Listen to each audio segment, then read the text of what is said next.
Hi, my name is Tim Harper. This is my 32 Milner Coupe replica from American Graffiti. County Line Rods did the body and the chassis for me, and the interior and the special hood top. It's a 350 motor. My son and I built Stromberg Super 97s, Scorpion roller rockers, 350 4-bolt main with semi-dome pistons in it, and board 30 over. It's a nice fun little ride. We've been working on it for 8 years and just got it done this is actually his first event. So what made you want to do a Milner Coupe? So in 1972 I saw this movie. I was 9 years old. I fell in love with the car, and in high school I used to draw pictures of the car. And buddies of mine would, when I first started working on it, they go, dude, that's the car you used to draw pictures of back in school.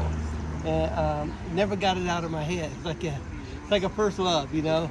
And, so we worked on it and slowly got it put together. We started with the motor, and just over the years just kept adding to it, and finally got it done. It's an 8-year project. Wow. Next up is the 55. So you see the back of the shirt. I got the 55. 2-lane blacktop? No, the 2-lane blacktop, but it's actually the Falfa 55. Okay. The field car. Yeah, the field car. You got it. So it's the 50th anniversary of the American Graffiti movie this year. In Ocean City, Maryland, they're doing a tribute. Yeah. We're going to try to get it over there Thursday or Friday this week. It's amazing, 50 years that movie transformed people's lives, the hot rodding culture, and people are still building replicas and loving the movie. Yep. It's actually still a top 100 movie of all time. Yeah. So I see you have the 4 2-barrels. Yep. It's a wind intake. Yep. Some people pronounce it YN, but I think it's actually supposed to be pronounced wind.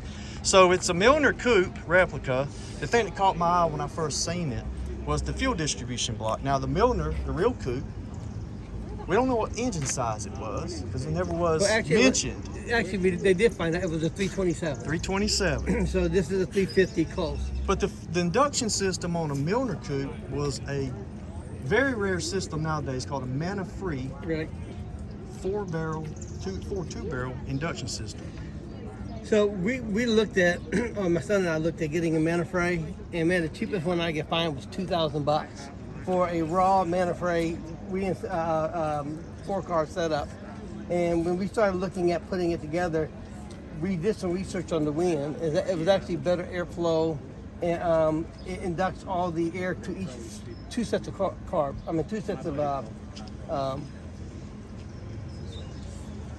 each carburetor goes through 2 cylinders. Yes, 2 cylinders. Yeah, that was the beauty of it. So this thing is, the airflow is a little bit better than the mana-free, but we wanted a mana-free. We just couldn't find one for an affordable price. It's so expensive.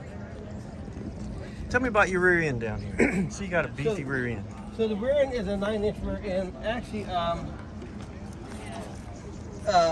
Buzzy Racing did the rear end for me. We actually got this 9-inch rear end actually came from a buddy of mine who worked at Rouse Racing. Okay. They were selling the 9-inch rear end. I picked it up from him, took it down to Buzzy. He completely redid it. It's a 938 rear end. Oh, sorry, 430. What is that? 398 rear end. Okay. Yeah. So I see you have the THX 138 replica tag that was in the front on Milner's Coupe, which paid I have to do the regular posted license plate, but this is actually decorative license plates.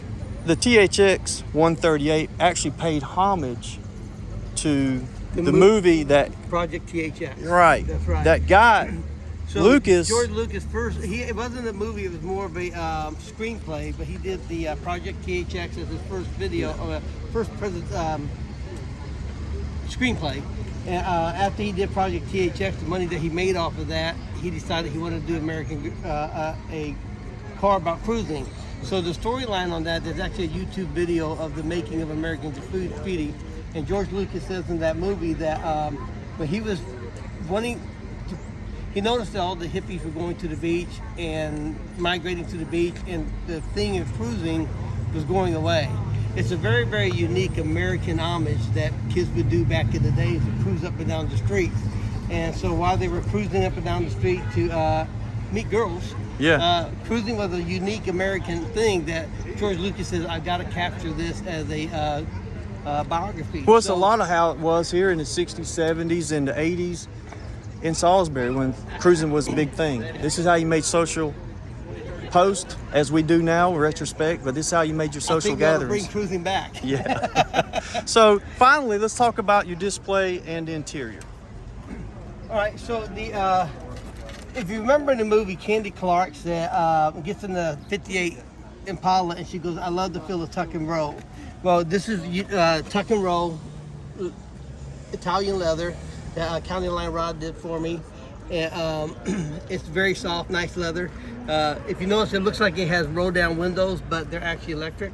Okay. And so the display just kind of captures the era of the 50s when you roller skate up to the car, you order your food, they go get your burger and your fries. And very unique, the pricing of the burger, 25-cent burger and a 45-cent malt. Sure like to bring those prices back too. Yeah. Well, great interview about your car, man. Happy you got it done after 8 years. And congratulations, it looks great. Glad to see you down here in Salisbury with the Salisbury Downtown Cruisers Club, showcasing your work. Thank you, sir.